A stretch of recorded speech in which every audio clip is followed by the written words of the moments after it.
Praise the Lord. கிறிஸ்துவுக்குள் மிகவும் பிரியமானவர்களே, உங்கள் அனைவருக்கும் இயேசு கிறிஸ்துவின் இனிய நாமத்தில் என்னுடைய அன்பின் வாழ்த்துக்கள். கர்த்தர் நம்மை ஒவ்வொருவரையும் ஆசீர்வதிப்பாராக. இந்த நாளிலே சற்று நேர தியானத்திற்காக ஒரு வேத பகுதியை வாசிப்போம். லூக்கா எழுதின சுவிசேஷம் 13ஆம் அதிகாரம், அதனுடைய 23, 24 வசனங்கள்.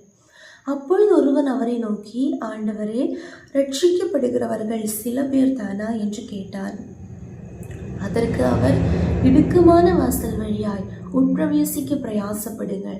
அநேகர் உட்பிரவேசிக்க வகை தேடினாலும் அவர்களாலே கூடாமல் போகும் என்று உங்களுக்கு சொல்லுகிறேன் என்றார். இடுக்கமான வாசல் வழியாய் உட்பிரவேசிக்க பிரயாசப்படுங்கள். அவன் வருத்தத்தோட பிரயாசத்தோட நாம் ஒரு சில காரியங்களை செய்யும்போது அது நிச்சயமாகவே வாய்க்கும். அதுபோல் இந்த நாட்களிலே எல்லா முயற்சிகளோடும் அதிகமாக பிரயாசப்படுவோமாக. எதற்காக? இடுக்கமான வாசல் வழியாய் பிரவேசிக்கிறதற்காக. நமக்கு தெரியும், நம்ம ஒரு பாதையில் போகும்போது இடுக்கமான வாசல் வரும்போது ஃபாஸ்ட்டாக ஈஸியாக நம்மளால் அந்த வாசலை கடக்க முடியாது. கொஞ்சம் பிரயாசங்கள் வாழ்க்கையில் நம்ம பிரயாசப்பட்டு தான் போக முடியும். இதுபோல் இடுக்கமான வாசல் வழியாக தான் பிரவேசிக்கணும். அதற்காக நம்ம பிரயாசப்படணும். அப்போது தான் நமக்கு ரட்சிப்பை பெற்றுக்கொள்ள முடியும் என்று இயேசு கிறிஸ்து இங்கே சொல்லுகிறார்.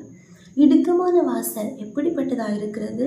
மத்தேயு எழுதின சுவிசேஷம் 7ஆம் அதிகாரம் அதனுடைய 14ஆம் வசனத்திலே இயேசுவே சொல்லியிருக்கிறார், ஜீவனுக்கு போகிற வாசல் இடுக்கமும் வழி நெருக்கமும் இருக்கிறது, அதை கண்டுபிடிக்கிறவர்கள் சிலர்.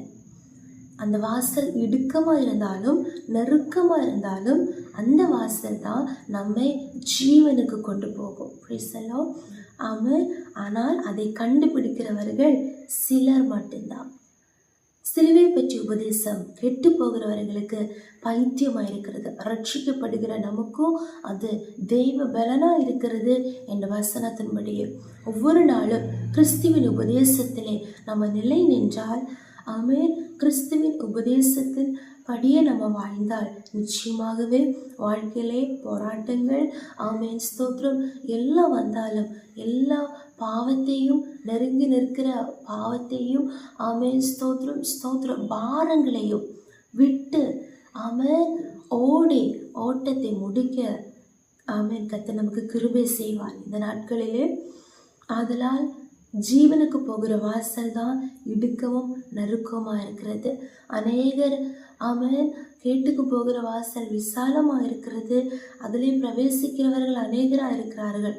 அதனால் நாமும் அதை பார்த்து அதே பாதையை பின்தொடராமல் இயேசுவின் உபதேசத்தில் நிலை நின்று ஒவ்வொரு நாளும் நானே வாசலாக இருக்கிறேன் என்று சொல்லுகிற தேவன், நானே வழியும் சத்தியமும் ஜீவனுமாக இருக்கிறேன் என்று சொன்ன இயேசு கிறிஸ்துவின் சத்தத்தை கேட்டு ஜீவனுக்கு போகிற வாசல் வழியாக அது இடுக்கமாக இருந்தாலும் அங்கே அதை கடந்து போக பிரயாசப்படுவோமாக.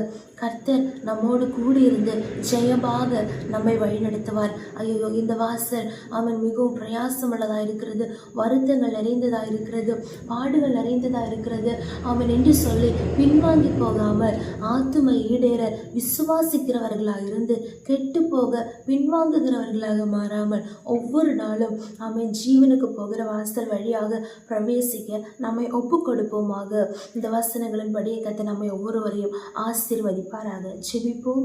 இயேசுப்பா ஸ்தோத்திரம். எங்கள் அளவில்லாமல் இயேசுத்து வழி நடத்துகிற எங்கள் அன்பின் பரலோக பிதாவே, ஆசீர்வதிக்கப்பட்டதான் இந்த நாளிலேயும் இவர்களுக்கு தந்த வார்த்தைகளாக ஸ்தோத்திரம்.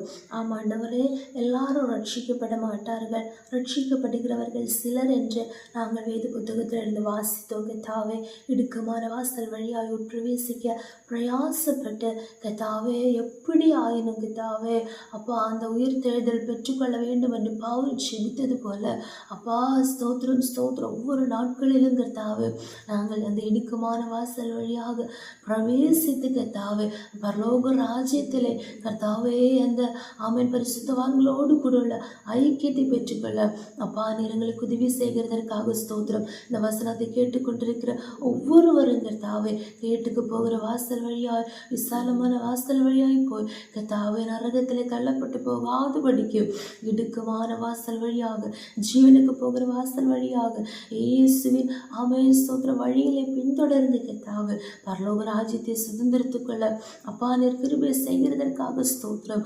ஆமென். என் ஜீவனுள்ள நாளெல்லாம் நன்மையும் கிருபையும் என்னை தொடரும் என்ற வசனத்தின்படியே அப்பா ஸ்தோத்திரம் ஸ்தோத்திரம் ஸ்தோத்திரம்.